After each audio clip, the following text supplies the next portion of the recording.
আমন্ত্রণ জানাচ্ছি আপডেট সংবাদে। শুরুতেই জানিয়ে দিব গুরুত্বপূর্ণ শিরোনাম, এরপরেই থাকবে বিস্তারিত। বাংলাদেশের সর্বশেষ গুরুত্বপূর্ণ আপডেট সংবাদে আপনাকে স্বাগত। শুরুতেই সংবাদ শিরোনাম, পরে বিস্তারিত। প্রথমে জানাবো, ভারতের উপর 50% শুল্ক আরোপ করলেন মার্কিন প্রেসিডেন্ট ডোনাল্ড ট্রাম্প। রাশিয়া থেকে তেল কেনার কারণে শাস্তি হিসেবে ভারতের উপর নতুন করে 25% শুল্ক আরোপের ঘোষণা দিয়েছেন যুক্তরাষ্ট্রের প্রেসিডেন্ট ডোনাল্ড ট্রাম্প। এতে ভারত থেকে আমদানি করা পণ্যের উপর মোট শুল্কের হার দাঁড়ালো 50%। আজ বার্তা সংস্থা রয়টার্সের এক প্রতিবেদনে বিষয়টি নিশ্চিত করা হয়েছে। এরপর জানাবো, শেখ হাসিনা কিছুই না, সে ভারতের দালাল, ভারতের চর বললেন বিএনপি নেতা।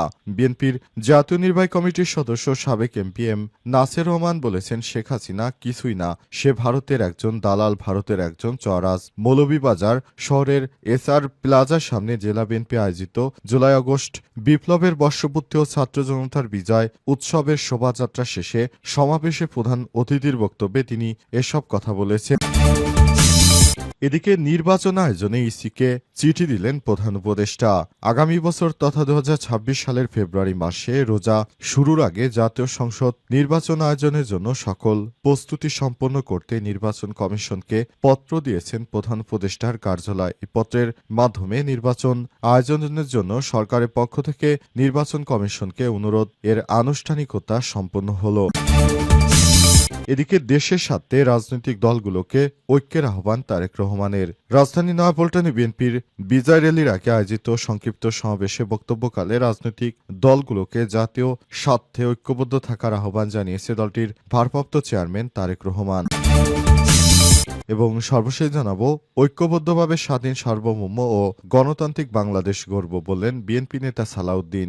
রাজধানী নয়াপল্টনে বিএনপির কেন্দ্রীয় কার্যালয়ের সামনে গণ অভ্যুত্থানের বর্ষপূর্তি উপলক্ষে আয়োজিত বিজয় র্যালির আগে সংক্ষিপ্ত বক্তব্যে দলের স্থায়ী কমিটির সদস্য সালাউদ্দিন বলেছেন, আমরা সবাই অঙ্গীকারাবদ্ধ, এই বাংলাদেশ হবে এক নীতির বাংলাদেশ। প্রিয় দর্শক, এতক্ষণ শুনছিলেন সংবাদ শিরোনাম, এবারে বিস্তারিত। তবে তার আগে বন্ধুরা, অনুরোধ থাকবে সংবাদটিতে একটি লাইক দিন। এই চ্যানেল আপনি নতুন হয়ে থাকলে আমাদের সংবাদটি দেখতে দেখতে চ্যানেলটি সাবস্ক্রাইব করে রাখুন। কমেন্ট করে বন্ধুরা আপনার মূল্যবান মতামত জানিয়ে দিন আপনি বিশ্বের কোন দেশ থেকে বা বাংলাদেশের কোন স্থান থেকে আমাদের সংবাদটি দেখছেন এবং শুনছেন। আর বন্ধুরা, এই সংবাদটি আপনার সোশ্যাল মিডিয়া ফেসবুকে শেয়ার করে বন্ধুদেরও দেখার সুযোগ করে দিন। কমেন্ট করে জানিয়ে দিন আপনি বাংলাদেশের কোন স্থান থেকে বা বিশ্বের কোন দেশ থেকে আমাদের সঙ্গে থেকে আমাদের এই সংবাদটি দেখছেন এবং শুনছেন। এবারে বিস্তারিত।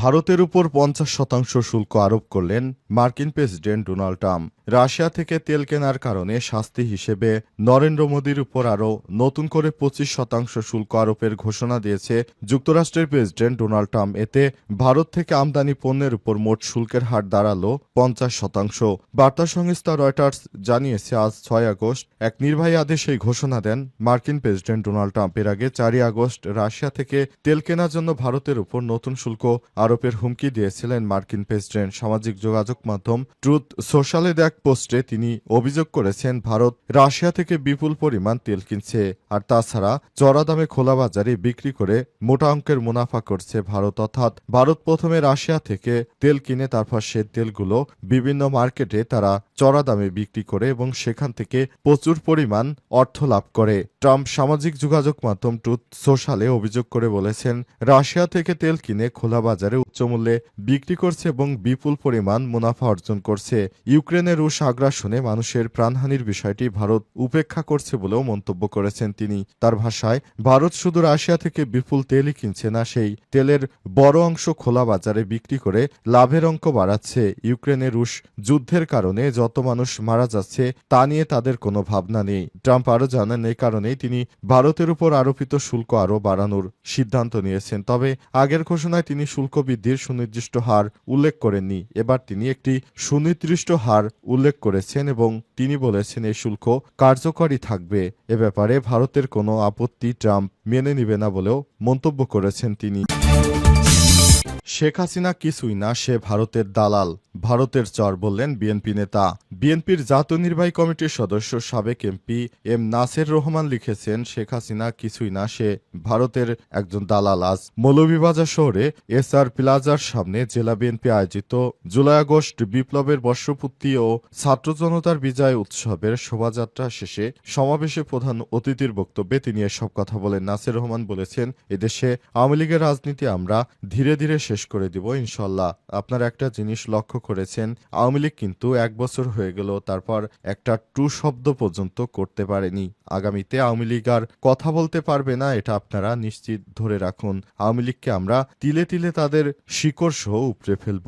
ভবিষ্যতে যেন আওয়ামী লীগ এদেশে আর কখনোই আসতে না পারে, এ কারণে বিএনপির নেতাকর্মীরা সর্বাত্মক কাজ করে যাবে বলেও মন্তব্য করেছেন তিনি আরো বলেন, 17 বছর আমাদের নেতাকর্মীদের যে হারে নির্যাতন করেছে, আমরা কিন্তু এখনো তাদের বিরুদ্ধে কোনো অত্যাচার নির্যাতন শুরুই করিনি। আমরা যদি নির্যাতনের স্টিম রোলার চালাতাম, তাহলে দেশে যে পরিমাণ আওয়ামী লীগ নেতাকর্মী আছে, এতদিন সবার অবস্থা আরো খারাপ হয়ে যেত। সুতরাং আওয়ামী লীগকে ইনশাল্লাহ এবার ক্ষমতা আসলে বিএনপি ধীরে ধীরে তার শিকড় সহ সমূলে উৎপাটন করে ফেলবে বলেও মন্তব্য করেছেন তিনি আরো বলেন, আমরা রাষ্ট্রটাকে এমন একটি পর্যায়ে নিয়ে যেতে চাই যেখানে আর কোনো ফ্যাসিবাদ এদেশে জায়গা করে নিতে পারবে না বলেও মন্তব্য করেছেন বিএনপির এই নেতা। তিনি দেশবাসীর উদ্দেশ্যে বলেছেন, তরুণদের প্রথম ভোট বিএনপিকে দিয়ে আপনারা এবার ট্রাই করে দেখুন বিএনপি দেশের জন্য কি পরিমাণ কাজ করে।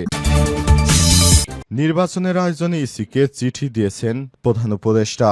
আগামী বছর তথা 2026 সালের ফেব্রুয়ারি মাসে রোজা শুরুর আগে জাতীয় সংসদ নির্বাচনের আয়োজনের জন্য সকল প্রস্তুতি সম্পন্ন করতে নির্বাচন কমিশনকে পত্র দিয়েছেন প্রধান উপদেষ্টার কার্যালয়। পত্রের মাধ্যমে নির্বাচন আয়োজনের জন্য সরকারের পক্ষ থেকে নির্বাচন কমিশনকে অনুরোধের আনুষ্ঠানিকতা সম্পন্ন হল।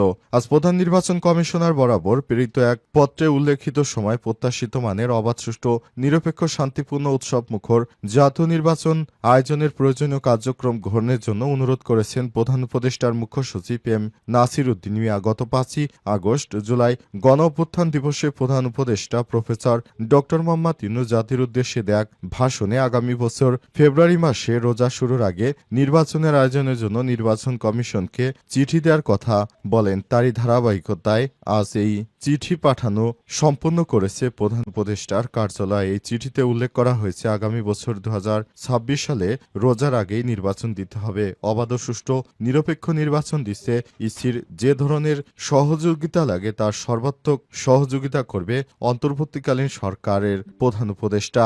অন্তর্বর্তীকালীন সরকারের প্রধান উপদেষ্টা দায়িত্ব গ্রহণের পর থেকে তিনি বলেছিলেন, আমি বাংলাদেশে একটি অবাধ, নিরপেক্ষ, সুষ্ঠু নির্বাচন দিতে চাই। এ কারণে কিছু সংস্কার প্রয়োজন। অন্তর্বর্তীকালীন সরকারের প্রধান উপদেষ্টা তারই ধারাবাহিকতায় দেশজুড়ে যে সংস্কারের উদ্যোগ হাতে নিয়েছেন সেটি সেইভাবেই চলছে এবং অন্তর্বর্তীকালীন সরকারের প্রধান উপদেষ্টা প্রফেসর ড মোহাম্মদ ইউনূস এই সংস্কারের মাধ্যমে দেশটাকে এগিয়ে নিয়ে যাওয়ার জন্য বিভিন্ন কার্যক্রম হাতে নিয়েছেন।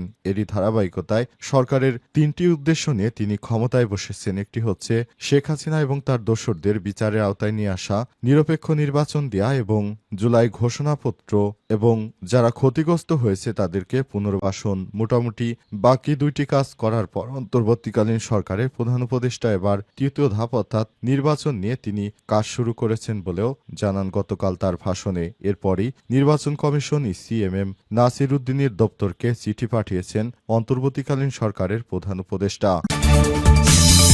দেশের স্বার্থে রাজনৈতিক দলগুলোকে ঐক্যের আহ্বান তারেক রহমানের।